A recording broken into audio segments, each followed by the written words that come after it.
Chapter 146, chapter 102 यिंगजिंग क्या ताइहू को बचाने वाला झाओ फैंग था? पार्ट 2। अपनी माँ को यूज़ करके उसे मजबूर करना। हाँ, ये तरीका बिल्कुल घटिया था, वेई वुजी ने ठंडी सांस भरते हुए कहा। लेकिन आखिर में ये भी चिन का सामना करने का एक ही जरिया था। अफसोस, फिर भी सब बेकार चला गया। हो सकता है सिंगलिंग जुन ने ज्यादा ही सोच लिया हो। पड़ोस में खड़े एक अधिकारी ने हल्का सा जवाब दिया। चिन ने हान पर हमला इसलिए किया क्योंकि हान ने सीमा पर उन्हें काफ़ी भड़काया। बाद में भी हान ने ही चिन के खिलाफ युद्ध का प्रचार किया और वही उनकी बर्बादी का कारण बना। हमारा वेई तो कई सालों से चिन का साथ ही रहा है। उन्हें हमसे दुश्मनी का कोई वजह नहीं, और अगर वो हमला कर भी दें तो बाकी राज्य खामोश नहीं बैठेंगे। ये सुनकर वेई वुजी की आंखों में हल्का सा निराशा का साया उभर आया। मैं सोचता हूँ हमारे दरबार में कितने लोग तुम्हारी तरह ही सोचते होंगे। ये जो न्याय का बहाना होता है ना, ये सिर्फ तब काम करता है जब एक राज्य इतना शक्तिशाली न हो कि बाकी सब उससे डरें।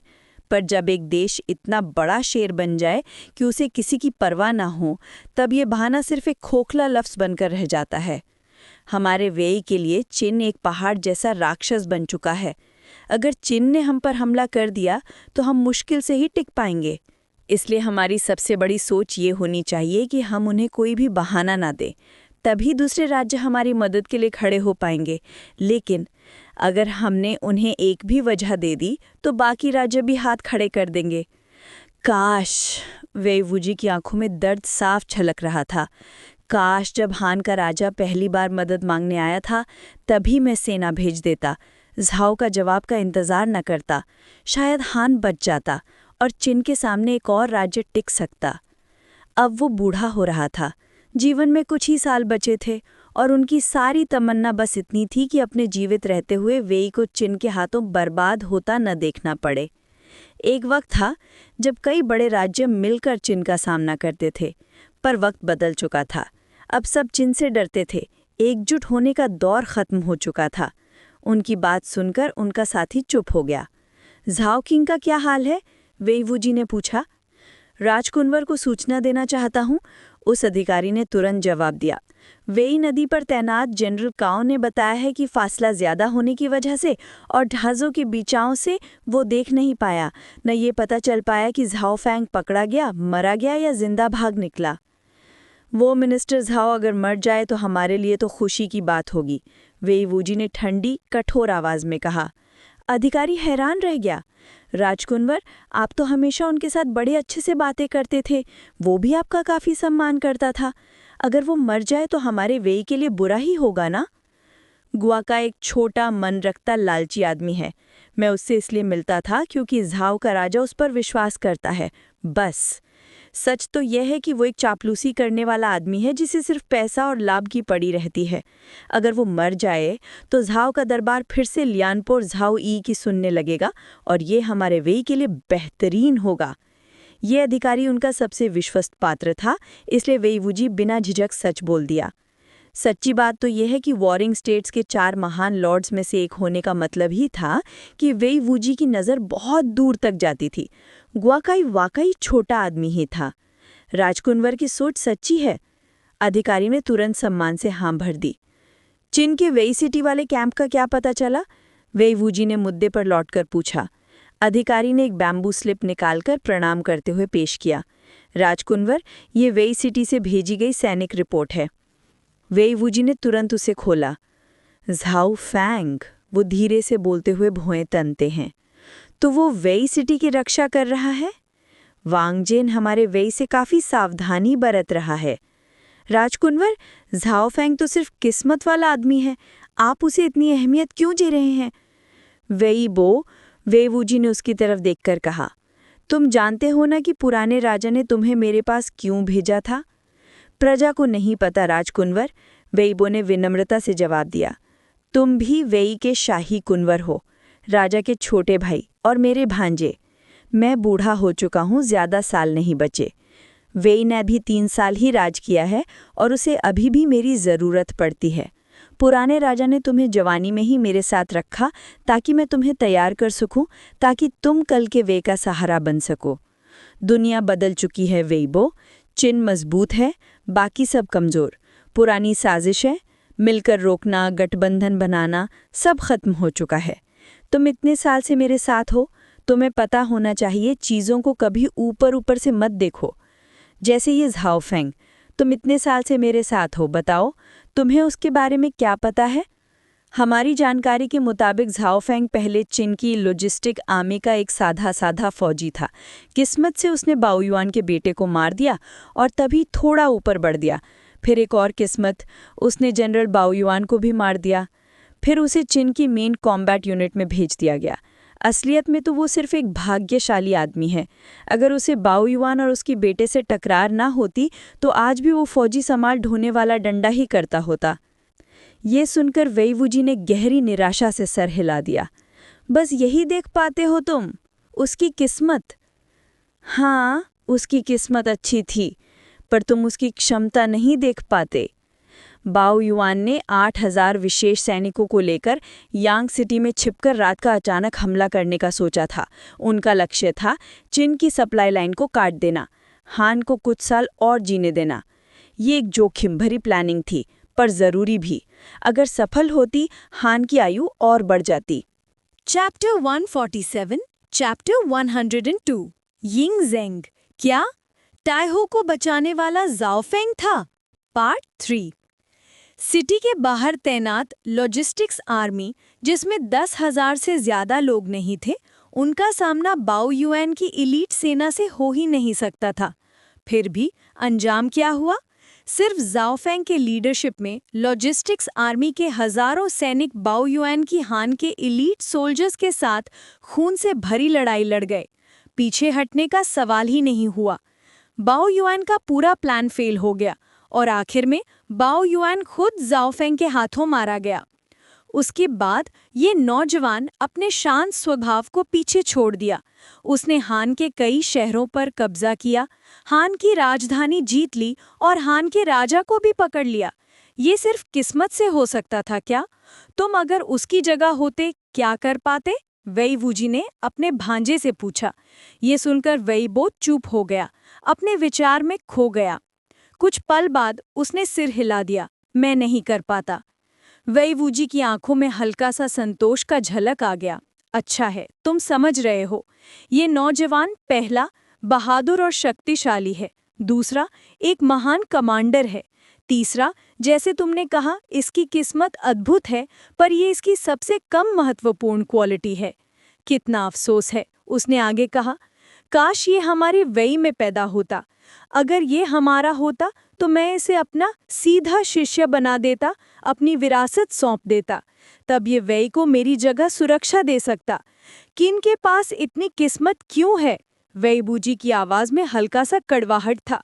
अपने अंकल, जो उन्हें एक वॉर गॉड की तरह लगते थे, को एक विदेशी को इतना तारीफ करते सुन वेइबो के दिल में जलन सा जग गई। सालों तक उन्होंने अपने अंकल के साथ मेहनत की, पर एक भी शब्द की तारीफ नहीं मिली। और ये देखो, अंकल एक विदेशी की तारीफ कर रहे हैं और उसे अपना उत्तराधिकारी बनाने की सोच रहे हैं। अगर ये खबर दरबार में पहुंचे तो वेई के सारे कोर्ट में हलचल मच जाएगी। राजी, क्या वो वाकई आपके इतने सम्मान के लायक हैं? वेइबो ने जरा कड़वी आवाज में पूछा। वेई वुजी मुस्कुराए। अगर वो वेई का आदमी होता या कम से कम हमारे तरफ झुकता तो हाँ, तब वो पूरा सम्मान के लायक होता। पर अफसोस वो किन का है। राजी, एक दिन अगर मुझे झाओ फेंग से युद्ध करना पड़ा तो मैं उसे मार दूंगा। वेइबो की आंखों में आग जल रही थी। मैं साबित करूंगा कि वो मेरा बराबर नहीं है। वेई वुजी गुस्सा नहीं हुए, सिर्फ मुस्कुराए। फिर मैं उस दिन का इंतजार करूंगा। झाओ फेंग को अपने भांजे में बड़े सपने जगाने के लिए वेई वुजी का ये तरीका बिल्कुल ठीक था। मैं जरूर झाओ फेंग को बैटलफील्ड में हराऊंगा। वेइबो ने मन ही मन ठान लिया। उसने उस आदमी को कभी नहीं देखा, पर अभी से उसके दिल में खून का भारी इरादा था। अगर बोर सच में झाओ फेंग को युद्ध में मार पाता, तब शायद ये भांजा सच में वेई के लिए एक रक्षक बन सके। वेई वुजी को अपने बुढ़ापे में अपनी जनसंख्या सुरक्षित रखने के लिए एक उत्तराधिकारी की जरूरत थी, लेकिन ये भांजा उस लायक नहीं था। शिंगयांग मॉर्निंग डिस्कशन हॉल में यिंगज़ैंग का चेहरा कड़क था। एक भयानक और गुस्से का दबाव पूरे हॉल में फैल गया। इस दबाव के नीचे एक भी कर्टियर बोलने की हिम्मत नहीं कर रहा था। कितना समय हो गया? यिंगज़ैंग ने कहा। लगभग आधा महीना, हजारों मील का पीछा, और ताइहो अभी तक लौट कर नहीं आई। मैं तुम सबसे गहरी निराशा में हूँ। दरबार के मंत्री सब अपनी भौहों को झुकाकर चुप हो गए। यूलियाओ, लीसी, यिंगज़ैंग ने बुलाया। मुझे बताओ, ताइहो कब लौट कर आएगी? तुम्हें पता भी है कि अगर वो दूसरे राज्य के हाथ लग गई तो किन पर कितना भारी दबाव पड़ता। उसकी आवाज गुस्से में गरजते हुए हॉल में गूंज रही थी। उसके गुस्से के नीचे पहले भरोसेमंद यूलियाओ और लीसी भी चुप हो गए। अब लगभग आधा महीना बीत गया था और कॉन्सुलेट झाओ अभी तक वापस नहीं आई थी। यिंगज़ैंग का मन स्थिर नहीं था। ये केवल इसलिए नहीं कि वो उसकी जन्म माता थी, पर इसलिए भी कि वो किन की ताइहो थी। अगर वो किसी और राज्य के हाथ लग गई तो परिणाम सोचने लायक भी नहीं थे। राजी, कृपया अपना गुस्सा थोड़ा शांत करें। उस वक्त हानफे अब किन के ऑफिशियल रोब्स में आगे आया और जोर से बोला। ताइहो का अपहरण पहले से तय किया गया था। योंग सिटी हमारी पुरानी राजधानी थी, पर वहां की सुरक्षा शिंगयांग जितनी सख्त नहीं थी। ऊपर से योंग सिटी रॉयल पैलेस में विदेशी जासूस भी थे। इस हालत में ताइहो का बचाव करना नामुमकिन था। हमारे हिसाब से इस साजिश का मास्टरमाइंड काफी चतुर था। उसने 5 रास्ते बनाए। 4 से किन की सेना को भटकाया और 5वें रास्ते से ताइहो को चुपके से वेई रिवर तक ले गए। अब तुम्हारे राज्य और हमारे बस यही है, पीछा करने वाले शार्प वॉरियर्स पर भरोसा रखना। वे ताइहो को किसी भी हाल में सीमा के पार नहीं जाने देंगे और ना ही दूसरे राज्य उसे हमारे खिलाफ इस्तेमाल कर पाएंगे। हान फे की बात सुनकर गुस्से से भरे यिंगज़ैंग ने कुछ हद तक अपने गुस्से को संभाला। वो इस रिसेंटली डिफेक्टेड मशहूर मिनिस्टर को काफी महत्व देता था। मैं चाहूंगा कि ताइहो देश के लिए मर जाए, बजाय इसके कि वो ग्रेट किन के किस्मत को प्रभावित करे, यिंगज़ैंग ने गहरी आवाज में कहा। जैसे ही उसने कहा, सब समझ गए। एक सम्राट के लिए ताइहो का मरना बेहतर था, बजाय इसके कि वो दूसरे राज्य के हाथ लग जाए। शायद यही एक सम्राट की निर्दयी सोच थी। तभी एक आवाज गूंजी। रिपोर्ट! रेनशियाओ ने उत्साहित होते हुए हॉल में दौड़कर आके बोला। तू इसी योंग सिटी का इंपीरियल गार्ड कमांडर दरबार में हाजिर होना चाहता है। यिंगज़ैंग का चेहरा तुरंत बदल गया। उसे बुलाओ, उसने कड़क आवाज में कहा। जाओ गांव ने तुरंत दरवाजे की तरफ चीख कर कहा। महान राजा के आदेश से तू सुई, योंग सिटी का इंपीरियल गार्ड कमांडर, दरबार में हाजिर हो। तू सुई, जो अब अपनी बैटल आर्मर छोड़कर मिलिट्री यूनिफॉर्म पहने था, तुरंत दरबार में प्रवेश किया। राजसी पद के बावजूद उसने हिचकिचाना के बिना तुरंत घुटने झुका दिए। हर मिनिस्टर की नजर उस पर थी। बताओ, यिंगज़ैंग ने तूसवी पर गुस्से भरे ठंडी आवाज में कहा। ताइहो वापस लाई गई है या नहीं? चैप्टर 148 यिंगज़ैंग, क्या ताइहो को बचाया झाओफिंग ने? पार्ट 4। यिंगज़ैंग का चेहरा शांत था, लेकिन उसकी आंखों में जो ठंडक और मर्डरस इंटेंट थी, वो छिपाई नहीं जा सकती थी। अगर उसने सच में ताइहो को वापस नहीं लाया होता तो टूसुई की जिंदगी का अंत हो चुका होता, और उस वक्त एम्प्रेस डावाजर हुयांग भी उसको बचाने में नाकाम होती। ताइहो को सुरक्षित वापस ले आया गया है, टूसुई बोला, डर के साथ अपना सर उठाकर। ये सुनकर यिंगज़ैंग का मर्डरस ऑरा थोड़ा कम हो गया और उसने छुपके से एक साय ऑफ रिलीफ निकाला। टूसुई, क्या तुम अपनी गलती मानते हो? यिंगज़ैंग ने ठंडी आवाज में पूछा। टूसुई जमीन पर घुटने टेक कर बोला, आपका सर्वेंट अपनी गलती मानता है। वो योंग सिटी रॉयल पैलेस की गार्ड होने का हुक्म मुझे दिया गया था, फिर भी ताइहो को ट्रेटर्स के हाथों जाने दिया। ये मेरी डेरेलिक्शन ऑफ ड्यूटी है। कृपया मुझे कठोर सजा दें, ग्रेट किंग, उसने विनम्रता से अपील की। टूसुई नेचुरली अपनी गलती नहीं डिनाई कर सकता था, क्योंकि ये अनडिनाएबल थी। चाहे रॉयल पैलेस में स्पाइस क्यों ना हो, कमांडर के रूप में उसकी रिस्पॉन्सिबिलिटी अनडिनाएबल थी। अच्छा है कि तुम अपनी गलती मानते हो, यिंगज़ैंग ठंडी आवाज में बोला। तभी मी क्लैन के एक मिनिस्टर आगे बढ़े और लाउडली अनाउंस किया, ग्रेट किंग, कमांडर 2 ने अपने ड्यूटीज में फेल किया, लेकिन अंत में ताइहो वापस ले आया और अपनी गलती का पूरा प्रयास किया। कृपया उसको हल्का सा सजा दें। मैं भी सहमत हूँ, फूसू तुरंत सपोर्ट में खड़ा हुआ। कमांडर 2 ने भी अपनी गलती का प्रतिपालन किया है टाइहो को वापस लाकर। कृपया फादर उसको हल्का सा सजा दें। फूसू के पीछे उसका मटर्नल फैमिली मी क्लैन से था। जैसे एम्प्रेस डावोजर हुयांग भी सालों से टूसुई ने योंग सिटी गार्ड किया, नेचुरली उसने एम्प्रेस डावोजर का फेवर जीत लिया। फूसू का प्ले भी उनकी तरफ से ही था। लेकिन तभी फूसू और मी क्लैन के मिनिस्टर के लिए कुछ अनएक्सपेक्टेड हुआ। लीसी भी आगे बढ़ गए। ग्रेट किंग कमांडर 2 ने अपने ड्यूटीज में फेल किया, लेकिन सैलरी रिड्यूस और रैंक में डिमोशन काफ़ी है। टाइहो इस बार नहीं गई। ये एक वार्निंग है कि पैलेस में अभी भी स्पाइस है। कृपया कमांडर 2 को हल्का सा सजा दें ग्रेट किंग। लीसी के बाद नई नोबल्स जो उसके फैक्शन से जुड़े हुए थे, उन्होंने भी अग्री किया। हम भी सहमत हैं। अ डिसर्निंग आदमी इजीली देख सकता था कि फूसू टूसुई को जीतने की कोशिश कर रहा है और लीसी नेचुरली आइडली नहीं बैठेंगे। ये एक परफेक्ट अपॉर्चुनिटी था गुडविल शो करने का। लीसी यंगजैंग को भी अच्छी तरह समझता था। टूसुई योंग सिटी में स्टेशन्ड है, लेकिन उसका रोल इम्पॉर्टेंट है। कमांडर बनाया गया उसको बाय यंगजैंग, ये हाई रिगार्ड की निशानी है। टाइहो वापस आई तो सज़ा सिर्फ माइनर एडमॉनिशमेंट ही होगी। प्लीज फॉर क्लेमेंसी के बावजूद आउटकम में ज़्यादा डिफरेंस नहीं आएगा। कोर्ट ऑफिशियल्स के टूसुई के लिए प्लीड करते देखकर यंगजैंग ने सिर्फ नॉड किया। आप मिनिस्टर्स ने सही बात कही। कमांडर 2 ने अपनी ड्यूटीज ने नेग्लिजेंस दिखाई, लेकिन टाइहो वापस लाके अपनी गलती सुधारी। मैं टूसुई के क्राइम को पार्डन करता हूँ। ये सुनते ही जो मिनिस्टर्स टूसुई के लिए प्लीड कर रहे थे एक साथ बोले, ग्रेट किंग बहुत वाइज है। लेकिन तभी टूसुई ने फिर से बोला, ग्रेट किंग टाइहो को सुरक्षित एक्चुअली वो खुद नहीं लाया। यंगजैंग के भावों का रिम कट हुआ सरप्राइज के साथ। किसी और ने? किडनैपर्स ने जानबूझ के फॉल्स ट्रेल छोड़ा, जिससे मेरी सर्च फेल हो गई। बाद में पता चला ट्रेटर्स वी रिवर के रास्ते वी स्टेट में जा रहे थे। मैं अपने इंपीरियल गार्ड्स के साथ परस्यूट में गया, लेकिन कैच नहीं कर पाया।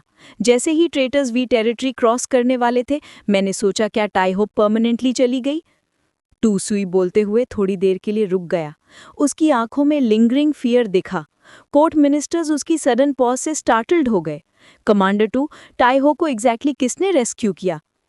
एक मिनिस्टर ने अस्टॉनिशमेंट में पूछा। जनरल झाओफेंग, जो वी सिटी में स्टेशन्ड है।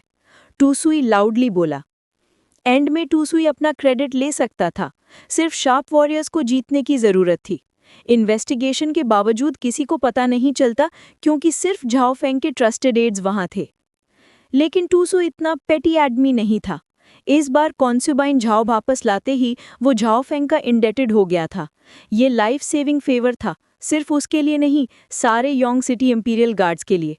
अगर ये मेरिट चुरा लेता तो वो इंसान से कम होता। जब झाओफेंग का नाम हुआ, पूरा कोर्ट एस्टॉनिशमेंट से भर गया। यिंगजैंग भी थ्रोन पर सरप्राइज दिख रहा था। ये झाओफेंग से कैसे रिलेटेड हो सकता है? वंगजैंग बोल पड़े। वो अभी भी झाओफेंग को नहीं बता रहे थे कि उनकी बेटी प्रेग्नेंट है। वंगजैंग चाहते थे कि एक सर्टेन एटीट्यूड मेंटेन करें झाओफेंग के लिए। झाओफेंग, हानफी की आंखें चमक उठी। थोड़े ही दिनों में झाओफेंग के साथ इंटरैक्ट किया था, लेकिन उसके अनकन्वेंशनल मेथड्स और एक्स्ट्राऑर्डिनरी एलोक्वेंस, जो हानफी को कुछ दिन स्पीचलेस कर गई थी, डीप इम्प्रेशन छोड़ गई थी। लास्ट टाइम कब झाओफेंग देखा था, उसे अभी भी याद था। हानफी ने रियलाइज किया वो एक्चुअली मिसिंग कर रहा था उस आदमी को जो उसे आर्ग्यूमेंट में बीट कर गया था। अगर झाओफेंग जान जाता, वो शायद रिटॉर्ट करता, तुम्हें बस पनिशमेंट का शौक है, तुम कॉम्प्लीमेंट्स नहीं चाहते, तुम कर्स चाहते हो। चुन्यू युए, जो अभी तक साइलेंट था, अचानक बोला, कमांडर 2, क्या ये हो सकता है कि आपने किसी को पहले से इन्फॉर्म किया जनरल झाओफेंग को, जिसकी वजह से वो टाइहो को सक्सेसफुली रेस्क्यू कर पाया? ये सुनकर हानफी का ब्रो स्लाइटली फरोड हो गया। चुन्यू युए को देखा पर साइलेंट रहा। वो भी श्योर नहीं था। अगर टूसुई ने सच में चुन्यू युए के सजेशन फॉलो किया, बोलकर कि किसी को पहले से इन्फॉर्म किया जनरल झाओफेंग को, तब भी की मेरिट टूसुई को मिलता, क्योंकि बिना टूसुई के नोटिफिकेशन के झाओफेंग को पता ही नहीं चल पाता। क्लियरली ये चुन्यू युए का इंटेंशन था। अगर टूसुई एक वाइज मैन है, वो इस फेवर को एक्सेप्ट करेगा। झाओफेंग मेंजा को पर्सुएड करके मैरिज कैंसिल करवाया था और टूसुई ने मेंजा को मार दिया। ये मेरिट एब्सोल्युटली झाओफेंग को नहीं जा सकता। टू सुई का एल्डेस्ट डिसाइपल मेंजा इम्ब्रेचन से इंजुरीज के साथ वापस आया तो ये चुन्यू युए और फूसू के लिए एक स्लैप था। फूसू को कुछ पता नहीं था, लेकिन चुन्यू युए ऑलरेडी सोच रहा था कि वो फूसू के बिहाफ में एक्ट कर रहा है। वो एल्डेस्ट इंपीरियल सन का टीचर है, personally appointed by great king. Chunyu Yue naturally Zhaofeng के लिए ग्रजेस याद रखेगा। इस बार क्लियरली ट्रैप सेट कर रहा था, लेकिन टू सुई ने अपना क्रेडिट लेने का कोई इंटेंशन नहीं रखा और चुन्यू युए के वर्ड्स में मैलिस डिटेक्ट नहीं की। स्पीकिंग ऑफ विच, टू सुई ने सच्चाई से बोला, अपनी इंपीरियल गार्ड आर्मी और ग्रेट किंग के 4 प्रीफेक्ट सोल्जर्स को छोड़कर मैंने किसी और को इन्फॉर्म नहीं किया, न झाओफेंग जो इनरिचन में थाउजेंड्स ऑफ माइल्स दूर था। इस इंसिडेंट से पहले मैं जनरल झाओफेंग को नहीं जानता था। जनरल का सक्सेसफुल इंटरसेप्शन और टाइहो का रेस्क्यू एक प्योर कोइंसिडेंस था। चैप्टर 149 झाओफेंग को फिर से इनाम, शा वो किए का हैरान होना। तो सुई का ये अलग सा बिहेवियर देखकर चुन्यू युए का गुस्सा और बढ़ गया। अगर कमांडर तू के लोगों ने उसे पहले से इन्फॉर्म नहीं किया तो झाओफेंग इतनी परफेक्ट टाइमिंग से वे रिवर पे बोट का इंटरसेप्ट कैसे कर गया? चुन्यू युए ने अपने मन की बात बेचैनी में बोल दी। यिंगजेंग ने चुन्यू युए को देखकर भौं तनु की। ग्रैंड ट्यूटर चुन्यू युए, वांगवान ने छुपते हुए कहा, क्योंकि दोनों फूसू के सपोर्टर थे और वो नहीं चाहते थे कि चुन्यू युए अभी खुद का मूर्ख बना ले। ग्रैंड ट्यूटर चुन्यू युए को लगता है कि झाओफेंग को ये क्रेडिट मिलना बिल्कुल पसंद नहीं है ना? हानफे ने चुप नहीं रहा और बोल ही दिया। झाओफेंग के साथ कुछ दिन बिताकर हानफे को उसमें एक तरह का कमराडरी महसूस हुआ था और चुन्यू युए के नाटक को बस देखकर चुप नहीं रह सकता था। मिनिस्टर हान, इसका मतलब क्या है? चुन्यू युए का चेहरा अजीब सा हो गया, पर बस इतना ही बोल पाया। कमांडर तू ने ऑलरेडी बता दिया है कि झाओफेंग का ताइहो को वे रिवर पे बचाना एक पूरा कोइंसिडेंस था। फिर भी आप डाउट जता रहे हैं, आपका मकसद क्या है? हानफे ने हल्की मुस्कान के साथ जवाब दिया। मैं नहीं मानता कि ये सिर्फ कोइंसिडेंस हो सकता है, चुन्यू युए ने जिद्दी अंदाज में कहा। ग्रैंड ट्यूटर चुन्यू युए, आपके शब्दों की हद पार हो रही है। वांगजियान ने फाइनली इंटरवीन किया कड़क टोन में। झाओफेंग अब उनका भविष्य दामाद है और अभी उसने एक और बड़ा काम किया है। वांगजियान नहीं चाहते थे कि चुन्यू युए इसको निशाना बनाए। चुन्यू युए ने सिर्फ वांगजियान की तरफ देखा और बोलने की हिम्मत नहीं की। वांगजियान का दरबार में इन्फ्लुएंस पीक पे था और ग्रेट किंग के नज़र में उसकी कदर थी, हानफे जैसे नए आदमी से काफ़ी अलग। मैं भी मानता हूं कि ग्रैंड ट्यूटर चुन्यू युए के शब्दों में हद से ज़्यादा है। जब झाओफेंग ने क्रिमिनल्स को इंटरसेप्ट किया और ताइहो को बचाया तो इसका क्रेडिट अनडिनाएबल है। लीसी ने बीच में बोल दिया, नेचुरली मौका पकड़कर चुन्यू युए की क्रिटिसिज्म की। इस बार चुन्यू युए के पास बोलने के लिए कुछ नहीं बचा। उसने पहले सोचा था कि तुसुई हिंट समझेगा, उसकी मदद को एक्सेप्ट करेगा और मेरिट क्लेम करेगा। बस एक छोटी सी बात, मैसेज भेजने का क्रेडिट लेना इनफ होता और प्रूव करना मुश्किल होता। लेकिन तुसुई ने प्ले अलोंग नहीं किया और चुन्यू युए परेशान हो गया। ग्रैंड ट्यूटर तुसुई ने शुरू किया। ये सच में सिर्फ कोइंसिडेंस था। जनरल झाओफेंग को वे सिटी गार्ड करने का ऑर्डर था और वे रिवर उनके पेट्रोल एरिया में आता था। उस दिन जनरल झाओफेंग अपने ट्रस्टेड एड्स के साथ पेट्रोल कर रहे थे, तभी उन्होंने क्रिमिनल्स को डाउनस्ट्रीम ट्रैवल करते देखा। अलर्ट होते ही जनरल झाओफेंग ने उनको रोकने का प्लान बनाया। क्रिमिनल्स ने तुरंत अटैक किया, लेकिन जनरल झाओफेंग और उनके एड्स ने सबको मार दिया और ताइहो को बचाया। अगर झाओफेंग ने इंटरसेप्ट नहीं किया होता तो क्रिमिनल्स और ताइहो ऑलरेडी वे में पहुंच चुके होते। जब मैं पहुंचा, वे ने ऑलरेडी 10,000 सोल्जर्स इकट्ठा कर लिए थे, लेकिन उन्हें रिट्रीट करना पड़ा। ये सुनकर कोर्ट के मिनिस्टर्स में अजीब सा फीलिंग फैल गया। झाओफेंग इतना लकी कैसे हो सकता है? बस वे रिवर पेट्रोल करते हुए इतना बड़ा मेरिट मिल गया। ट्रूली किस्मत ने इसको चुना है। ताइहो को बचाया और क्रिमिनल्स को खत्म किया। ग्रेट किंग अब इस यंग मैन को और भी वैल्यू करेगा। कोई हैरानी नहीं कि लोग कहते हैं झाओफेंग लकी है। लॉजिस्टिक्स आर्मी से मेन कॉम्बैट बटालियन में ट्रांसफ़र भी लक की वजह से हुआ, और अब ये देख लिया, सिर्फ सिटी गार्ड करते हुए इतना बड़ा काम। रिवर पेट्रोल करते हुए ताइहो को बचाना ट्रूली एनविएबल। कई मिनिस्टर्स के लिए ये ऑलमोस्ट अनइमेजिनेबल था। तो बस ये कोइंसिडेंस था कि झाओफेंग उनके सामने आ गया? यिंगज़ेंग ने पूछा, टोम में भी अजीब सी क्यूरियोसिटी। ये कोइंसिडेंस थोड़ा ज्यादा कन्वीनियंट नहीं है क्या? ग्रेट किंग तुसुई ने रिस्पेक्टफुली जवाब दिया, मैं गारंटी कर सकता हूँ सिर्फ कोइंसिडेंस था। एक सवाल है, चुन्यू युए ने अनरीजनेबली इंसिस्ट किया। जो क्रिमिनल्स ने ताइहो को अबडक्ट किया वो हाईली स्किल्ड एलिट्स थे। Even Yong city imperial guards और कोस्युइंग प्रीफेक्चर सोल्जर्स को काफ़ी नुकसान हुआ था। फिर झाओफेंग सिर्फ अपने 100 ट्रस्टेड एड्स के साथ उनको कैसे रोक पाया और ताइहो को बचाया? ग्रैंड ट्यूटर चुन्यू युए, वांगजियान ने स्टेप फॉरवर्ड किया कोल्ड टोन में। क्या आप कहना चाहते हैं कि झाओफेंग के एड्स कॉम्बैट में इन्फीरियर हैं? सुनो, झाओफेंग के ट्रस्टेड एड्स सब ब्रेव वॉरियर्स हैं जो लॉजिस्टिक्स आर्मी में हान फोर्सेस के साथ ब्लडी बैटल्स लड़ चुके हैं। जब झाओफेंग लेफ्ट अटेंडेंट बना और अपना पर्सनल गार्ड बनाया, यही सोल्जर्स जो उसके साथ लाइफ एंड डेथ सिचुएशन से गुजरे थे, उनको उसके यूनिट में ऑर्गेनाइज किया गया था। सब बैटल हार्डेंड और वैलियंट वॉरियर्स हैं। इवन अगर क्रिमिनल्स एलीट भी थे, झाओफेंग के एड्स कम नहीं, सब एक्सपीरियंस्ड हैं। सीनियर जनरल चुन्यू युए बोलने लगा, पर यिंगज़ेंग ने कड़क टोन में कट किया। चुन्यू युए, आप एग्जैक्टली क्या कहना चाहते हो? झाओफेंग के मेरिट को डिनाई करने की इतनी हिम्मत क्यों? आप वहां नहीं थे? क्या आपके पास तुसुई से ज्यादा क्लियर विजन थी? यिंगज़ेंग के टोन से चुन्यू युए का चेहरा चेंज हो गया और उसने जल्दी से सिर झुका दिया। मैं इतनी हिम्मत नहीं करूंगा ग्रेट किंग। झाओफेंग का मेरिट ताइहो को बचाने में अनडिनाएबल है, यिंगज़ेंग ने लाउड डिक्लेयर किया। इसका रिवॉर्ड देना जरूरी है।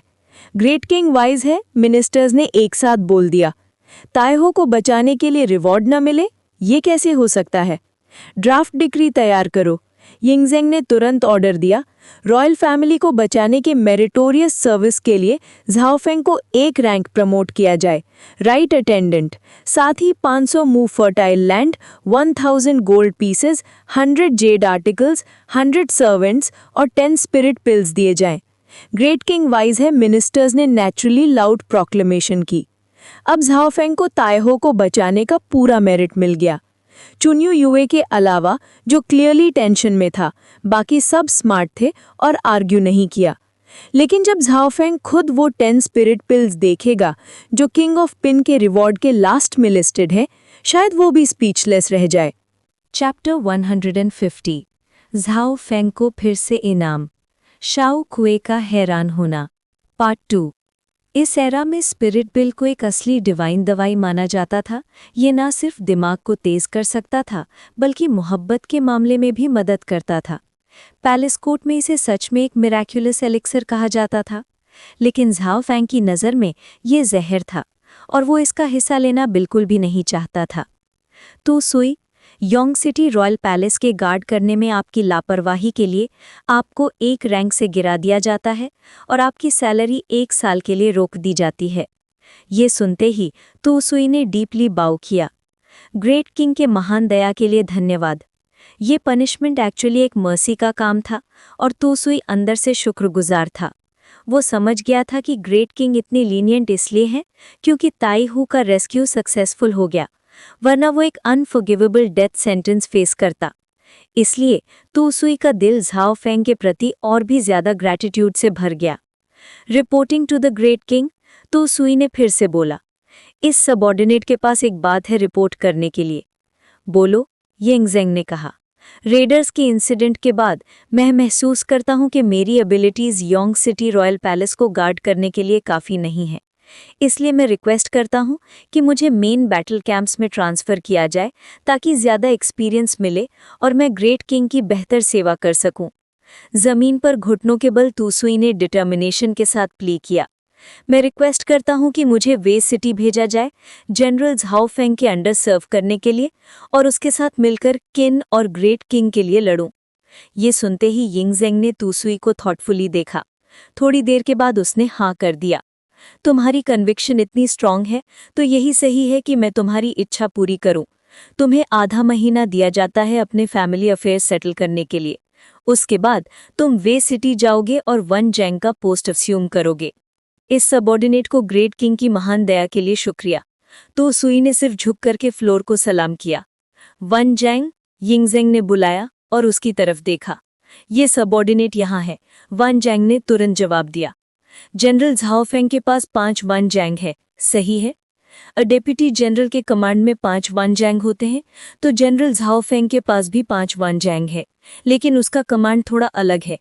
न्यू ईयर अभी नहीं गुजरा, नए रिक्रूट्स अभी एनरोल नहीं हुए।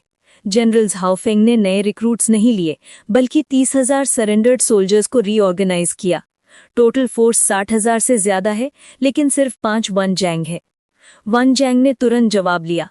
शांग जैंगकुन होने के नाते वन जैंग नेचुरली इंगछुआन का पूरा हाल समझता था। सियांगयांग में दूर होने के बावजूद इंगछुआन से मिलिट्री रिपोर्ट्स उसके पास टाइम टू टाइम आते रहे। नए साल के बाद जब नए रिक्रूट्स कैंप्स ज्वाइन करेंगे, जनरल झाओ फेंग के फोर्सेस को सप्लीमेंट करो, यिंगजेंग ने ग्रेव टोन में कहा। लेकिन जनरल झाओ फेंग के पास ऑलरेडी 60,000 से ज्यादा फौज है, वन जैंग ने पॉइंट आउट किया।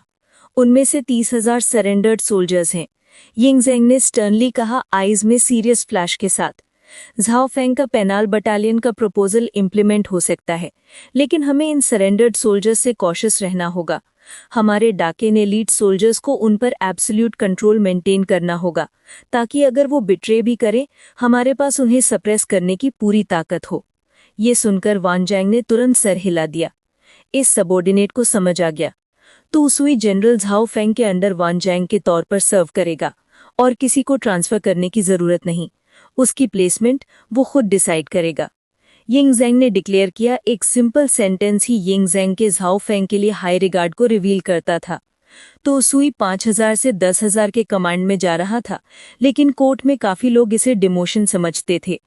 इंपीरियल गार्ड्स का पोस्ट प्रेस्टिजियस माना जाता था और योंग सिटी में गार्ड का काम अपने आप में एक मेरिटोरियस पोस्ट था। ताई हु अब कहाँ है? यिंगजेंग ने तुसुई से पूछा। ग्रेट किंग उसे रॉयल पैलेस के साइड हॉल में सेटल कर दिया गया है, तुसुई ने तुरंत जवाब दिया। मिनिस्टर्स, कोई और रिपोर्ट है? यिंगजेंग ने कोर्ट में स्वीप करते हुए पूछा। कोई रिपोर्ट नहीं योर मैजेस्टी, ऑफिशियल्स ने एक साथ जवाब दिया। अब जबकि ताईहू वापस आ गई थी, कोई भी ग्रेट किंग के रियूनियन को डिस्टर्ब करने की हिम्मत नहीं करता। सबको पता था कि कितने साल बाद ग्रेट किंग ने अपनी मां को देखा। एक टाइम था जब लाओ आई के रिबेलियन के बाद झाओ जी योंग सिटी रॉयल पैलेस में कन्फाइंड थी। तब कोर्ट ऑफिशियल्स जिन्होंने पहले उनका सपोर्ट किया था, उन्होंने प्लीडिंग की, लेकिन यिंगजेंग ने उन्हें डेथ सेंटेंस दे दिया। तब से किसी ने भी ताईहू को वापस वेलकम करने की बात नहीं की। ये पेन के कोर्ट में एक टैबू बन गया। कोर्ट डिसमिस्ड, यिंगजेंग ने हैंडवेव करते हुए कहा। वो खड़ा हुआ और साइड हॉल की तरफ चला गया। सारे सिविल और मिलिट्री ऑफिशियल्स ने बाउ किया और सिर्फ तब डिस्पर्स हुए जब यिंगजेंग ने मॉर्निंग डिस्कशन हॉल छोड़ दिया। सड़े लकड़ी को कार्व नहीं कर सकते, चुन यू यू ने गुस्से में बोला और तुसुई के पास से गुजरकर अपनी सिल्क स्लीव फ्लिक कर दी। तभी वान जैंग धीरे से अप्रोच हुआ। तुसुई, वान जैंग ने सॉफ्टली बुलाया। शान जैंग जुन, तुसुई ने इमेंस रेवरेंस के साथ जवाब दिया। ये सडन डिजायर वे सिटी जाने की क्यों है? वान जैंग ने स्माइल के साथ पूछा। ये अफेयर बहुत ग्रेव था और मैं बहुत डरा हुआ था, और एनिमी के स्कीम के बावजूद ये अल्टीमेटली मेरी डेरिलिक्शन ऑफ ड्यूटी थी। तुसुई ने ऑनेस्टली जवाब दिया। ऑफ कोर्स ये मैटर सिर्फ जनरल झाओ फेंग की वजह से रिजॉल्व हुआ। अगर मैं उसके कमांड में सर्व करूं तो शायद बहुत कुछ सीख सकूं। सिंस तुम वे सिटी जा रहे हो, एक लेटर झाओ फेंग को डिलीवर करना, वन जैंग ने स्माइल के साथ कहा। प्लीज आपके इंस्ट्रक्शंस, शंग जैंग जुन। तुसुई ने तुरंत बाउ कर दिया। ये ऑफिशियल काम नहीं, बस पर्सनल मैटर है, वन जैंग ने हल्की मुस्कान के साथ कहा। तुसुई ने अंडरस्टैंडिंग में सर हिला दिया। साइड हॉल में इयन छिंग ने बाहर खड़े होते हुए पूछा। इस हॉल के अंदर थी उसकी बर्थ मदर। वो कभी दुनिया के सबसे क्लोज लोग थे। उसकी माँ ने उसके लिए खुद को डेथ के सामने भी रिस्क किया था, पर्गेटरी को भी नहीं डरा था, लेकिन एक फॉल्स यूनिक की वजह से सब बदल गया। उसने 2 बास्टर्ड्स पैदा किए जिन्होंने रॉयल फैमिली का शर्मनाक हाल किया, और जब यिंगजेंग ऑफिशियली थ्रोन पर आया, उसने मिलिट्री डिप्लॉयमेंट ऑर्डर्स भी इशू किए, ट्रेटर लाओ आई के रिबेलियन में हेल्प करने के लिए। एक रिबेलियन जिसमें उसने अपने ही बेटे को मारने की कोशिश की। चैप्टर 151 झाओ फेंग को फिर से इनाम, शाओ वुकिए का हैरान होना, पार्ट 3।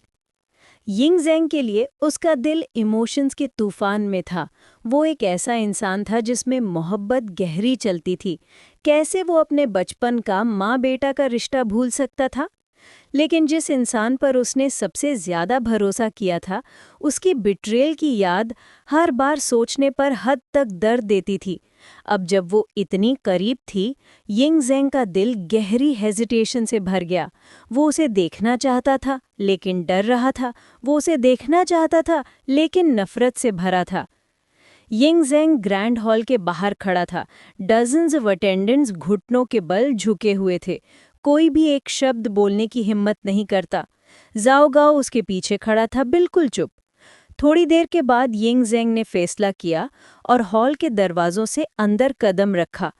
अंदर जाते ही उसकी नज़र तुरंत कॉन्क्यूबाइन ज़ाओ पर पड़ी। वो अपनी सीट पर बिल्कुल स्टिल थी, जैसे उसकी रूह ही उसके शरीर से निकल गई हो। उसके आसपास कुछ पैलेस मेड्स खड़ी थीं। यिंग ज़ेंग ने हाथ हिलाया, तुम लोग जाओ। पैलेस मेड्स तुरंत पीछे हट गईं। कॉन्क्यूबाइन ज़ाओ को देखकर, जो बिल्कुल डेज में बैठी थी, यिंग ज़ेंग का एक्सप्रेशन और भी कॉम्प्लिकेटेड हो गया। सालों के बाद भी तुम ज्यादा नहीं बदली। क्वीन मदर, यिंग ज़ेंग ने धीरे से कहा। ये शब्द बोलते हुए भी वो बचपन का इंटीमेट मदर नहीं था, बल्कि फॉर्मल क्वीन मदर, एक टाइटल जो उसके टोन में डिस्टेंस को दिखाता था।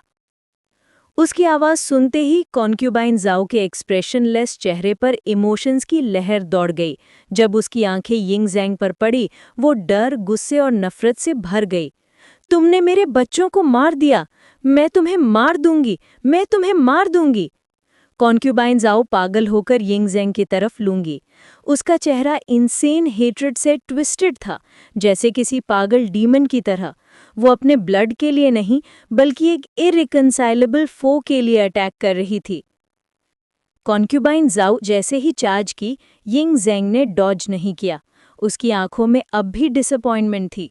जब उसने हाथ स्विंग किया, यिंग ज़ेंग ने तुरंत उसका रिस्ट पकड़ लिया, टाइटली। उसकी ग्रास्प में फैमिलियर लव के रेमिनेंट्स थे, लेकिन और भी ज्यादा गुस्सा था। अभी उसने डिस्पेयर भरी आंखों से कहा, तुम अभी तक नहीं सुधरी? मैं तुम्हें मार दूंगी, मैं तुम्हें मार दूंगी। कॉन्क्यूबाइन ज़ाओ ने पागल होकर चिल्लाया। रिबेलियन प्लान करना एक अनफॉरगिवेबल सिन है, यिंग ज़ेंग ने कोल्ड ही कहा। अगर तुम ऐसा करती हो तो कॉन्सिक्वेंसेस फेस करना होगा। मैं तुम्हें अभी तक नहीं मारा क्योंकि हम माँ बेटा हैं। ये तुम्हारा क्राइम था, तुम्हारी रिबेलियन। फिर भी तुम मुझसे नफरत करती हो। तुम्हें कैसे हक है मुझसे नफरत करने का? वो सच में डीपली डिसअपॉइंटेड थी उसके एक्शन से, लेकिन कॉन्क्यूबाइन ज़ाओ नहीं सुनी और वाइल्डली थ्रैश कर रही थी, जैसे वो उसे टुकड़े कर देना चाहती हो। इट सीम्स, वो सोच रहा था। उसकी आंखें और ठंडी हो गईं। मुझे सच में यहाँ नहीं आना चाहिए था। अनरिपेंटेंट एंड बियॉन्ड सेविंग। एक रिस्ट फ्लिक में उसने कॉन्क्यूबाइन ज़ाओ को ग्राउंड पर फेंक दिया। वो टर्न किया और पर्पस के साथ हॉल के एग्जिट की तरफ चला गया। ज़ाओ गाओ, यिंग ज़ेंग ने बुलाया। Your servant is here, Zhao गाओ ने तुरंत जवाब दिया। टाई हाओ को योंग सिटी वापस भेज दो। मेरे रॉयल एडिक्ट के बिना वो एक स्टेप भी योंग सिटी रॉयल पैलेस से बाहर नहीं करेगी, यिंग ज़ेंग ने चिल्ड टोन में कमांड दिया। योर सर्वेंट ओबेज, ज़ाओ गाओ ने अपने दिल में डर के साथ ऑर्डर एक्सेप्ट किया। यिंग ज़ेंग ने एक लास्ट लुक बैक मारा, उसका इंपीरियस डिमीनर बिटरनेस के साथ, और फिर ग्रैंड हॉल छोड़ दिया। उसके जाने के बाद क्रेज्ड कॉन्क्यूबाइन ज़ाओ धीरे धीरे काम हुई। उसकी लाइफलेस आंखों में टर्मोइल को एक फ्लिकर था, लेकिन वो गिल्ट था या कुछ और, ये कहना इम्पॉसिबल था। साइड हॉल से निकलते ही यिंग ज़ेंग का सामना हुआ शाओ वोकिए से। उससे देखा? शाओ वोकिए ने तुरंत पूछा। कॉन्क्यूबाइन ज़ाओ के आने की खबर सुनकर वो नेचुरली यहाँ आया था। यिंग ज़ेंग ने हाथ हिलाया। ज़ाओ गाओ और सराउंडिंग अटेंडेंट्स विड्रॉ हो गए। बाहर कोई नहीं था। तभी उसने धीरे से जवाब दिया। देखा? कैसी थी वो? शाओ वोकिए ने पूछा। वो अभी भी अनरिपेंटेंट है, मुझे एनिमी की तरह ट्रीट करती है। यिंग ज़ेंग ने साई किया। शाओ वोकिए ने भी साई किया। समझ नहीं पा रहा था कि कैसे कंफर्ट दे। इस सर्कमस्टांसेस में यिंगज़ेंग और उसकी मां का बॉन्ड शायद रिपेयर के बियॉन्ड था। सिर्फ चांस रिकन्सिलिएशन का तब था जब कॉन्क्यूबाइन ज़ाओ अपनी गलती एक्सेप्ट करती। लेकिन शुरू से ही जब यिंगज़ेंग ने डिक्री इशू किया कि उसके 2 इललेजिटिमेट बच्चों को एग्जीक्यूट किया जाए, कॉन्क्यूबाइन ज़ाओ ने कभी अपनी गलती एक्सेप्ट नहीं की। उसे लगा यिंगज़ेंग बहुत क्रूअल है कि उसने छोटे बच्चों को नहीं बचाया।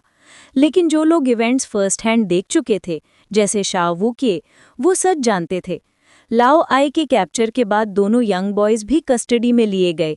कॉन्क्यूबाइन ज़ाओ की डेस्परेट प्लीडिंग्स देखकर यिंगज़ेंग एक्चुअली थोड़ा पिटी फील कर रहा था, लेकिन उन 2 बच्चों के एक सेंटेंस ने उनका फेट सील कर दिया और यिंगज़ेंग का हाथ मजबूर हो गया। किसी भी रूलर के लिए डिसीजन सेम होता। वो कहते थे कि वो जब बड़े होंगे तो वो यिंगज़ेंग का थ्रोन सीज करेंगे और अपने फादर का रिवेंज लेंगे।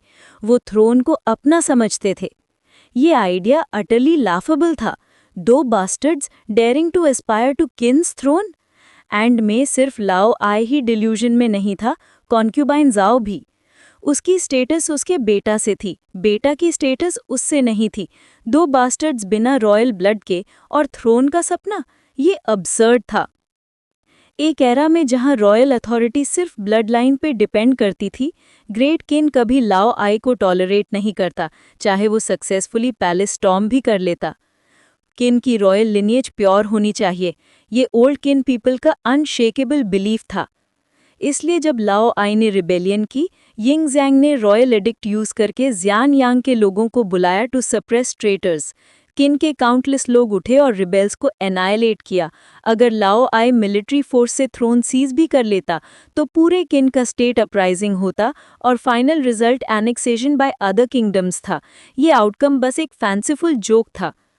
फादर इन लॉ, यिंगज़ेंग ने बिटर स्माइल के साथ कहा, लगता है वो कभी रिपेंट नहीं करेगी।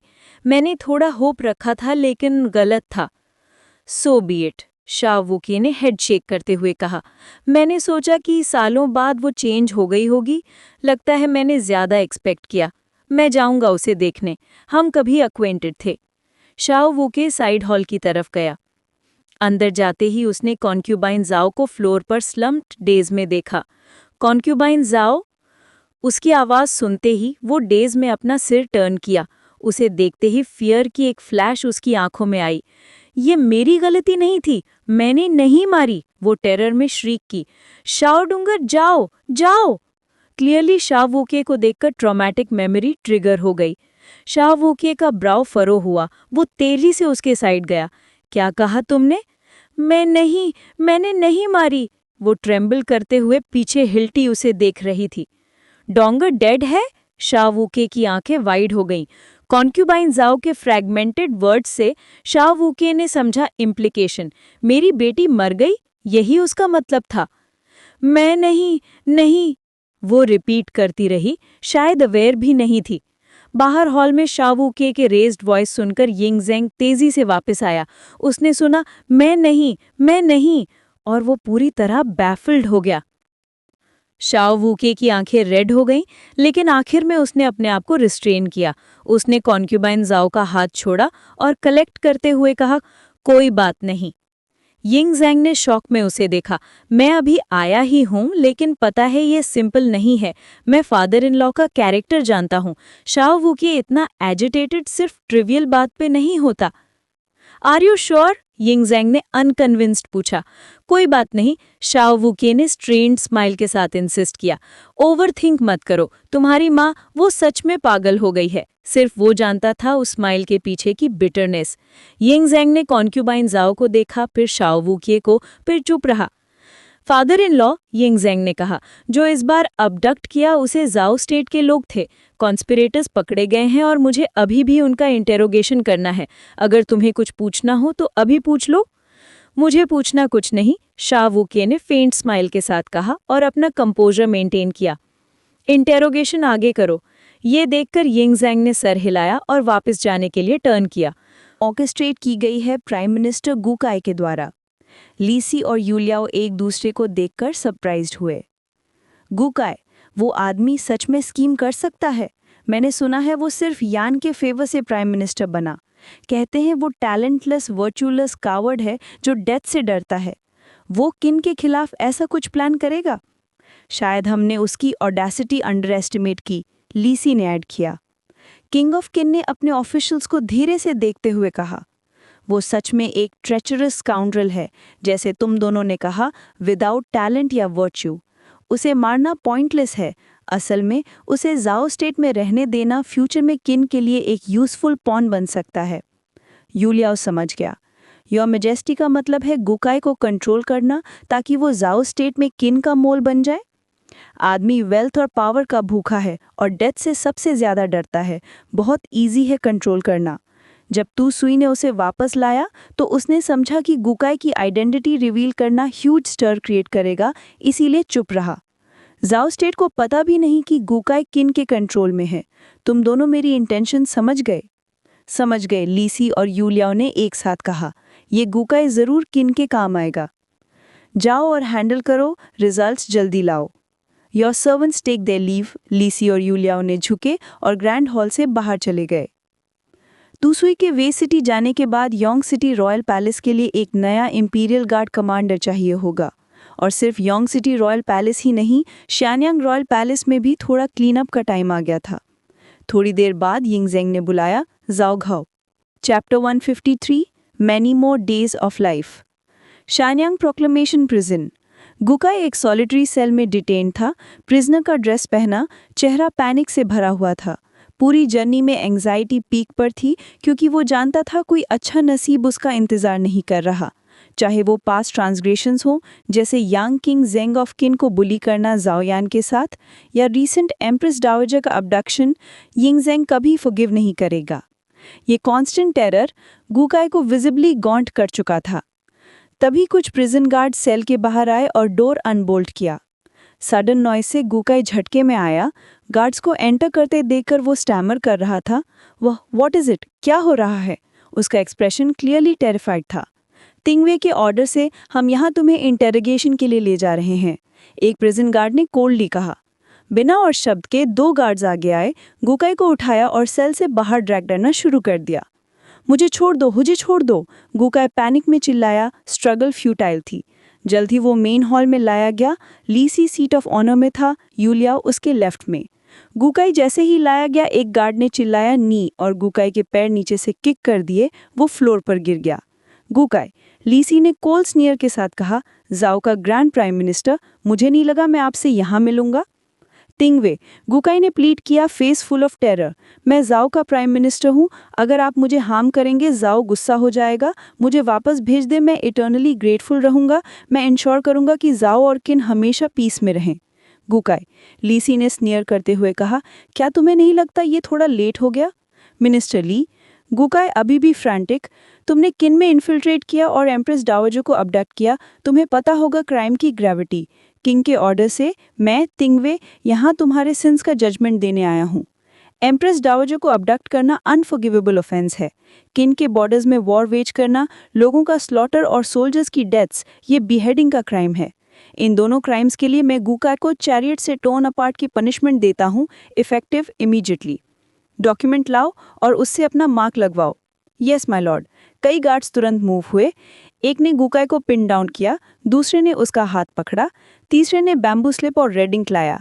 गुकाई ने वाइल्ड स्ट्रगल शुरू कर दिया। नहीं, मुझे मत मारो, मैं यूजफुल हूँ, मैं जाओ का प्राइम मिनिस्टर हूँ, मैं जाओ के बारे में बहुत जानता हूँ, मैं किंग ऑफ किन की सर्विस करने को तैयार हूँ, प्लीज़ मुझे मत मारो। वो श्रीक कर रहा था, अनकंट्रोलेबली ट्रेम्बल कर रहा था। फियर पीक पर था। उसने हॉरर में देखा जैसे बैम्बू स्लिप पास हुआ, उसका हाथ रेड इंक में प्रेस्ड हुआ और थंबप्रिंट डॉक्यूमेंट पे स्टैम्प हो गया। Reporting to the Tingwei, prison guard ने लाउडली अनाउंस किया, गुकाई ने अपना मार्क लगा दिया। लीसी ने तुरंत चेक किया और स्माइल कर लिया। हाथ हिलाया और ऑर्डर दिया, गुकाई को एग्जीक्यूशन ग्राउंड ले जाओ, शाफू और मैं खुद सेंटेंस ओवरसी करेंगे। ये सुनकर गुकाई का बॉडी लिम्प हो गया और फ्लोर पर गिर गया, फेस अटर डिस्पेयर का। गार्ड्स ने उसे इंडल्ज नहीं किया, सिंपली उसकी बोनलेस बॉडी उठाई और एग्जीक्यूशन ग्राउंड की तरफ कैरी करना शुरू कर दिया। ये ऑर्डर एक फाइनल सेंटेंस था जिस पर गुकाई का डेथ अब लीगली सर्टेन हो गया था। जल्द ही गुकाई को हॉल ऑफ एग्जीक्यूशन लाया गया। इसका मैन हॉल का नाम अगर सूटेबल बहुत कम था क्योंकि बाकी सारे ग्रूसम होते हुए भी एग्जीक्यूशन मेथड्स बहुत पेन और डेथ देते थे। एग्जीक्यूशन ग्राउंड नीम के पेड़ से घिरा था जिसपे बहुत सारे methods to put people to death categorize करके लिखे गए थे। लीसी का पर्शित could be heard repeatedly through the prison courtyard around which the guards drew a tighter circle. Guo Kai को ड्रैग करते टाइम चीखते हुए रास्ते पर रखा गया था और फोर्सफुली पोस्ट के साथ बांध दिया गया। एक टोल गार्ड ने ताल जो घड़ी से तार सुरेट किए और स्नियर में रॉयल एडिक्ट यूलियाओ को दिया। यूलियाओ ने उसे आगे किंग जेंग ऑफ किन के सामने दिया। जाटू सुई। कुछ ही देर बाद इंपीरियल प्रिजन के एग्जीक्यूशन ग्राउंड पर गार्ड्स हर जगह ड्यूटी पर खड़े थे, लेकिन ये गार्ड्स लीसी ने पर्सनली सिलेक्ट किए थे, अपने सबसे ट्रस्टेड एड्स। इसीलिए कोई भी इंफॉर्मेशन लीक होने का चांस नहीं था। गोओकाई की कैप्चर का न्यूज़ सिर्फ ये कुछ लोग ही देख पा रहे थे। उस वक्त गोओकाई जमीन पर पड़ा था। चारों तरफ 5 हॉर्स ड्रॉन कार्ट्स घूम रहे थे। उसके चारों हाथ और पैर और सर सब व्हीकल से बंधे हुए थे। ये पनिशमेंट डिसमेंबरमेंट बाय चैरियट्स बाद में लोगों ने 5 घोड़ों से टुकड़े टुकड़े करना के नाम से जाना। ये पूरा जमाने का सबसे ब्रूटल पनिशमेंट था। नहीं, मैं नहीं मरना चाहता। नहीं, मैं नहीं मरना चाहता। किंग ऑफ चिन, मैं चिन के लिए लॉयल्टी स्वेयर करने को तैयार हूँ। किंग ऑफ चिन, प्लीज मुझे माफ करो। किंग ऑफ चिन। अब भी गुओकाई अपनी डिस्पेयर में सिर्फ मर्सी की चीख रहा था। उसका लाइफ अभी भी भरपूर था, इन्फिनिट रिचेस, कॉन्क्यूबाइंस, वेल्थ और ऑनर का लाइफ, और वो मरना नहीं चाहता था।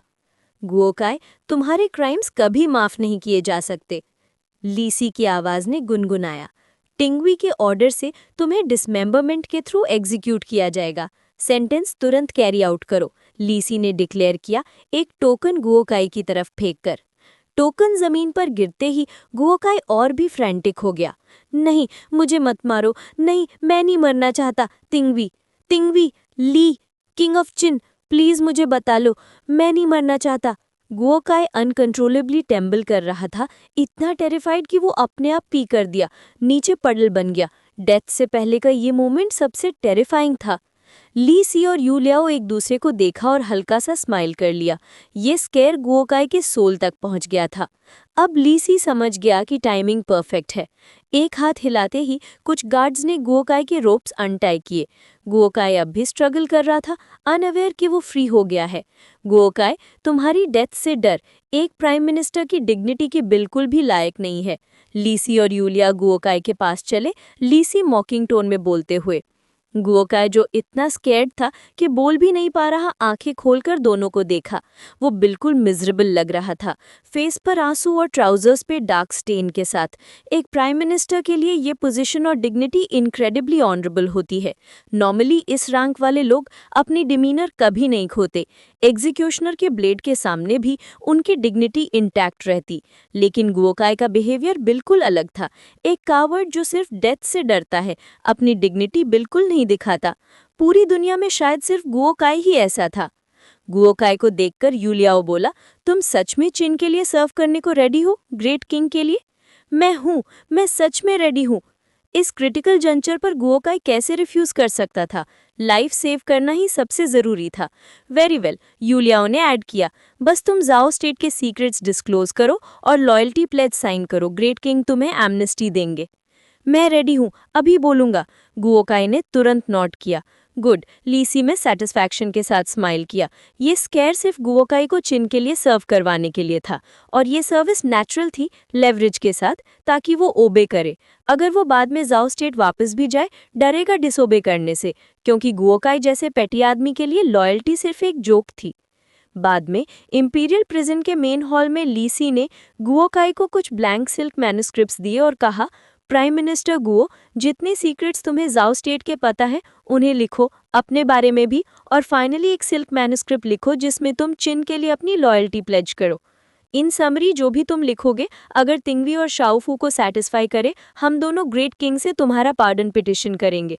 अगर तुम गलत लिखो या फॉल्सिफाई करने की कोशिश करो, फिर इस तिंगवी को ब्लेम मत करना कि तुम्हें चांस नहीं दिया, लीसी ने थ्रेटनिंग टोन में कहा।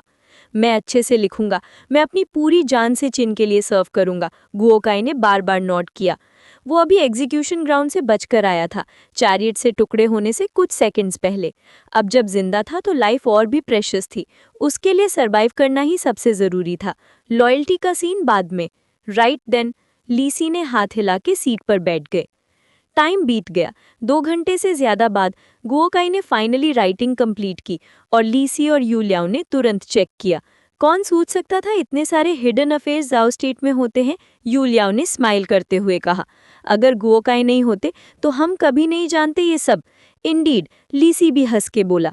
प्राइम मिनिस्टर गुओ काफ़ी काम का साबित हुए। ये सुनकर गुओकाई के फेस पर फ्लैटरिंग स्माइल आ गया। थैंक्स दोनों को प्रेज के लिए। गार्ड्स, लीसी ने एक गार्ड को बुलाया। प्राइम मिनिस्टर गुओ के लिए फाइन क्लोथ्स प्रिपेयर करो, उससे वॉश और चेंज करवा के फिर ग्रेट किंग से ऑडियंस होगा। यस सर, गार्ड ने तुरंत रिप्लाई किया। कुछ देर बाद Zhangtai palace. Your servant Guo Kai great king को सलाम करता है। चिन के लिए 10,000 साल और ग्रेट किंग के लिए 10,000 साल। जैसे ही गुओकाई ग्रैंड हॉल में एंटर हुआ, वो तुरंत ओबेशंस में झुक गया इंगजेंग के सामने। उसका मैनर एग्जैक्ट लॉयल चिन ऑफिशियल का लग रहा था, जाओ स्टेट का प्राइम मिनिस्टर बिल्कुल नहीं लग रहा था। मैंने तुम्हारे सिल्क मैन्युस्क्रिप्ट्स पढ़े, इंगजेंग ने फेंट स्माइल के साथ कहा। तुम सच में सिंसियर हो। सिंस तुम विलिंग हो लॉयल्टी प्लेज करने के, मैं तुम्हारी सर्विस एक्सेप्ट करता हूँ। ये सुनकर गुओकाई ने गहरी साई ली। फाइनली लाइफ बची। Your servant vows to serve the great king to the death, Guo Kai loudly proclaim करते हुए डीप काउटो किया। चैप्टर 154 वॉर गॉड का वापिस आना किन में, रॉयल एडिक्ट और इनाम। यिंगजेंग ने गुओकाई के oath of allegiance unto death को बस एक काम स्माइल के साथ रिस्पॉन्ड किया। गुओकाई, झाओ का किंग नहीं जानता कि तुम किन के हाथ कैप्चर हो गए थे। जब तुम झाओ वापस जाओगे, प्राइम मिनिस्टर के रोल में वापस आ जाओगे। अगर मुझे कभी कोई काम होगा तुम्हारे लिए, मैं किसी को भेजकर इन्फॉर्म कर दूंगा।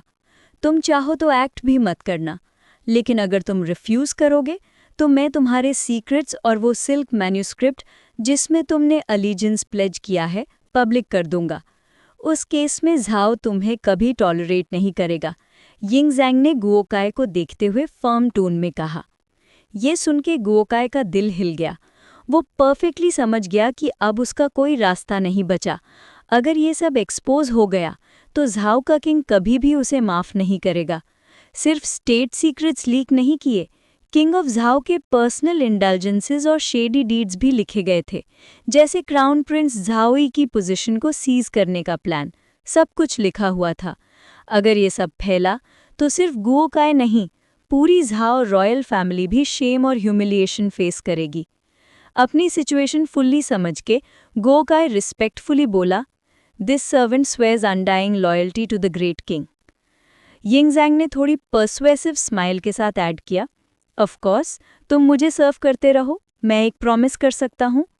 फ्यूचर में अगर तुम मेरिटोरियस सर्विस करोगे और किन को झाओ कॉन्क्वेस्ट में हेल्प करोगे, शायद मैं तुम्हें हाई ऑफिस या मैसिव रिचेस ना दूं, लेकिन मैं गारंटी करता हूँ तुम्हारे लिए लाइफ टाइम ग्लोरी और वेल्थ। तुम्हारे डिसेंडेंट्स भी फ्री होंगे किसी टेंशन से।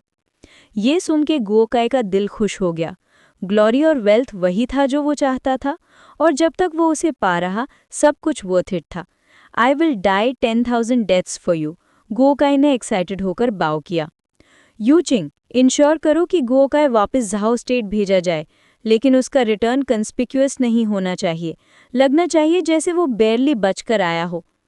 गुओकाई, ये याद रखना, यिंगजेंग ने फर्म टोन में कंटिन्यू किया। जो भी तुम्हारे साथ इस मिशन पर गए थे, अब सब मर चुके हैं, तुम ही अकेले बचे। झाओ स्टेट वापस जाने के बाद तुम मुझे प्रेज मत करना और ना ही किन के लिए फेवरेटिज्म दिखाना। तुम्हें पूरा हॉस्टिलिटी दिखाना होगा, समझे? दिस सर्वेंट समझ गया। गुओकाई ने बार बार नोट किया। यूलियाओ के साथ गुओकाई को ले जाने के बाद लीसी ने बोला, ग्रेट किंग, गुओकाई का कैप्चर एक बड़ा गेन है जिससे किन झाओ के बारे में और इंटेलिजेंस गेन कर सकता है, और जो गुओकाई ने बताया किंग ऑफ झाओ लियनपो और लीमू से नफरत करता है, और लियनपो से ज़्यादा। शायद हम गुओकाई को यूज़ करके लियनपो को झाओ कोर्ट से हटा सकते हैं, झाओ स्टेट से एक केपेबल जनरल हटा सकते हैं, उसने स्माइल करते हुए सजेस्ट किया। जब गुओकाई झाओ कोर्ट में फिर से फुटिंग बनाएगा, हम लियनपो के अगेंस्ट मूव शुरू करेंगे। वो ओल्ड जनरल काफ़ी टफ है।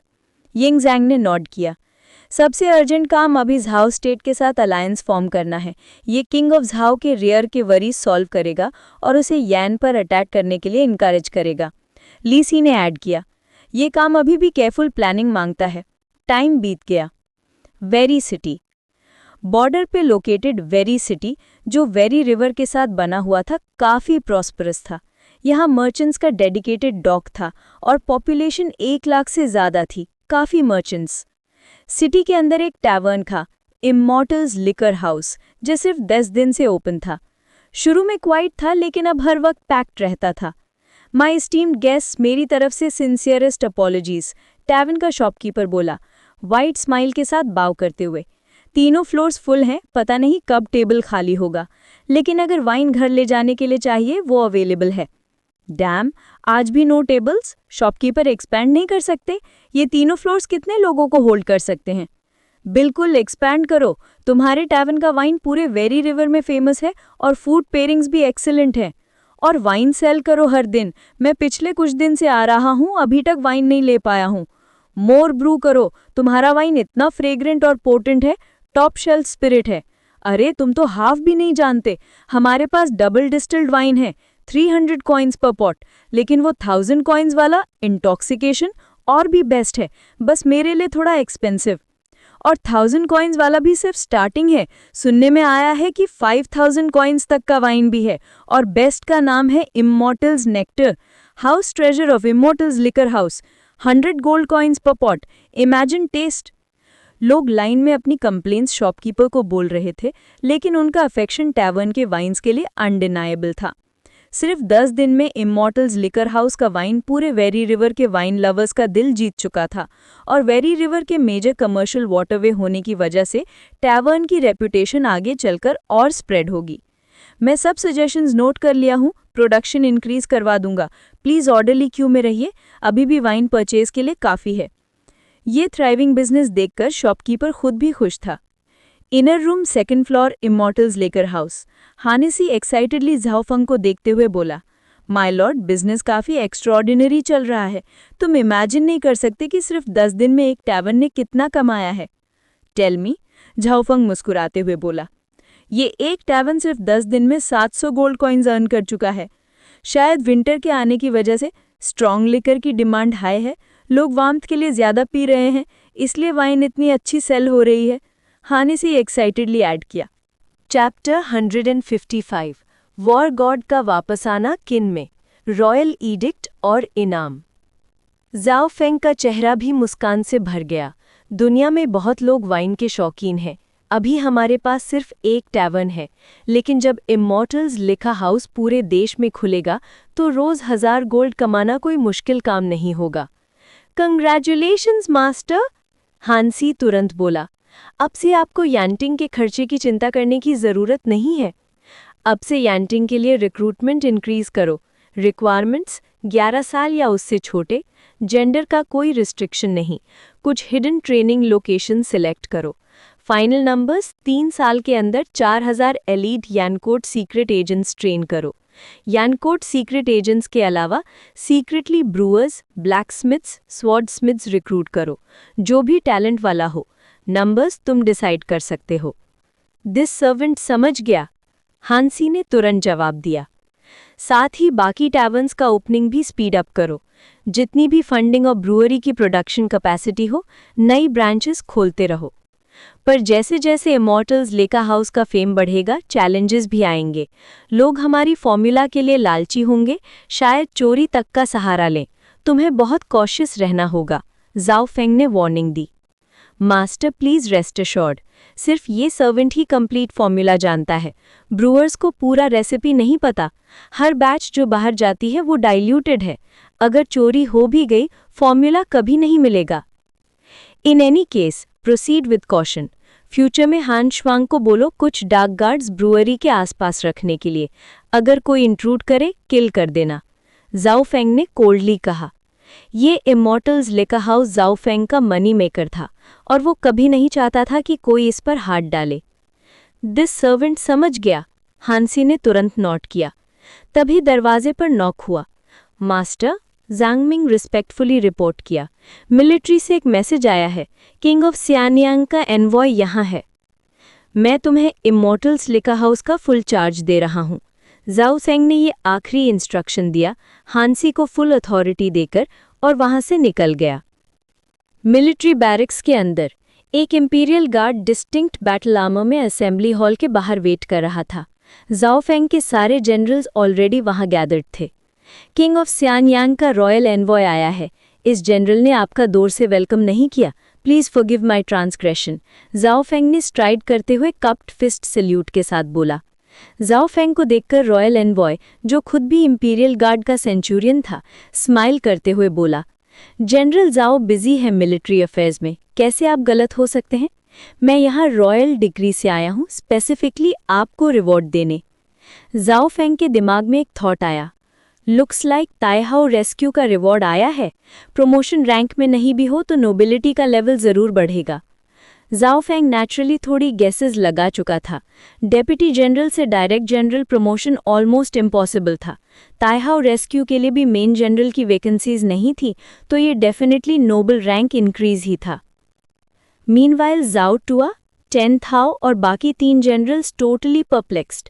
रिवॉर्ड फॉर जनरल जाओ? क्या वो कोई नई डीड कर गया? हम वी सिटी में स्टेशन हुए हैं, कोई कॉम्बैट नहीं देखा, सिर्फ राइटिंग कॉमनर्स पैसिफाई किया और विंटर के लिए वुड कट किया। हु नोज, रॉयल एडिक्ट पढ़ेंगे तब पता चलेगा। 4 जनरल्स कंफ्यूज ग्लांसेस एक्सचेंज करते हैं। सिर्फ जांग हान थोड़ी स्माइल के साथ जाओ फेंग को देख रहा था, गेज में रेवरेंस। कौन इमेजिन कर सकता था कि मास्टर वे रिवर में जाके ताइहाओ को रेस्क्यू करेगा? जांग हान सोचता रहा। जांग हान ने ये अपने तक नहीं रखा।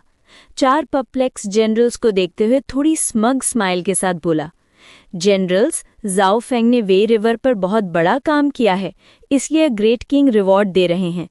A great deed? 4 जनरल्स और ज्यादा confused.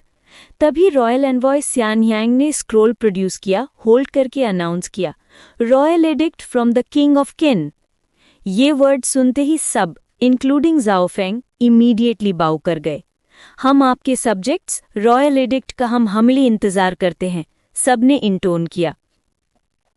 Royal addict, recently rebels ने किन के योंग सिटी में इन्फिल्ट्रेट किया और इंटरनल ट्रेटर्स के साथ मिलकर ताइहाओ को अबडक्ट किया। इंपीरियल गार्ड आर्मी ने उन्हें हाफ मंथ चेज किया, लेकिन फेल। वेई रिवर के ऊपर रेबल्स ऑलमोस्ट एस्केप होने वाले थे। फॉर्चुनेटली लॉयल सब्जेक्ट जाओ फेंग ने अपने ट्रस्टेड एड्स के साथ उन ट्रेटर्स को इंटरसेप्ट किया और ताइहाओ को रेस्क्यू किया। बहुत बड़ी सर्विस किन के लिए, और एनिमी का प्लॉट फेल कर दिया। इसलिए मैं जाओ फेंग के नोबल रैंक को 1 ग्रेड से प्रमोट करता हूँ, right gentleman of the house hold बना रहा हूँ। उसे एनुअल सैलरी मिलेगी, साथ में 500 mu fertile land, 1000 gold, 10,000 cash, 100 Z items, 100 servants और 10 स्पिरिट पिल्स भी दिए जाते हैं। Imperial guard Centurion loudly announce करता है। ये सुनते ही जिन्हें इवेंट के बारे में नहीं पता था, वो टोटली डम्बस्ट्रक, स्पेशली जाओ टुआ और चेन थाओ। जनरल जाओ वे रिवर कब गया और ताइहाओ रेस्क्यू किया? एक दिन पेट्रोल में गया था, क्या वो वही था? पेट्रोल और ताइहाओ रेस्क्यू, उसका लक अनबिलीवेबल है। एक रैंक प्रमोशन उसे 11th रैंक नोबल बना देता है। अगर याद हो, जनरल ली टेंग, मेन जनरल, सिर्फ 10th रैंक नोबल है। जनरल्स शॉक्ड ग्लांसेस एक्सचेंज करते हैं। आई जाओ Feng thank the great king for his profound grace, जाओ फेंग तुरंत डिक्लेयर करता है। Imperial guard Centurion royal addict जाओ फेंग को हैंडओवर करता है और रिस्पेक्टफुली बोलता है, जनरल जाओ, स्पिरिट पिल्स के अलावा बाकी आइटम्स शाओफू आपके होम टाउन डिलीवर करेगा। माई थैंक्स, जाओ फेंग नॉड करता है। ये ग्रेट किंग द्वारा बिस्टोर्ड स्पिरिट पिल्स है। सेंचुरियन एक स्मॉल बॉक्स हाथ में लेकर जाओ फेंग को ऑफर करता है। जाओ फेंग बॉक्स देखता है और सॉलमली एक्सेप्ट करता है, लेकिन अंदर से स्कॉफ करता है। लोग स्पिरिट पिल्स को प्राइसलेस ट्रीट कहते हैं, जबकि ये पॉइजन ही है। किंग ऑफ किन ने ये खुद कंज्यूम करने की हैबिट डेवलप कर ली है क्या? अगर हाँ, तो वो ऑलरेडी पॉइजन हो गया होगा। साथ ही ग्रेट किंग चाहता है कि आप नई सोल्जर एनलिस्टमेंट के लिए प्रिपेयर करें।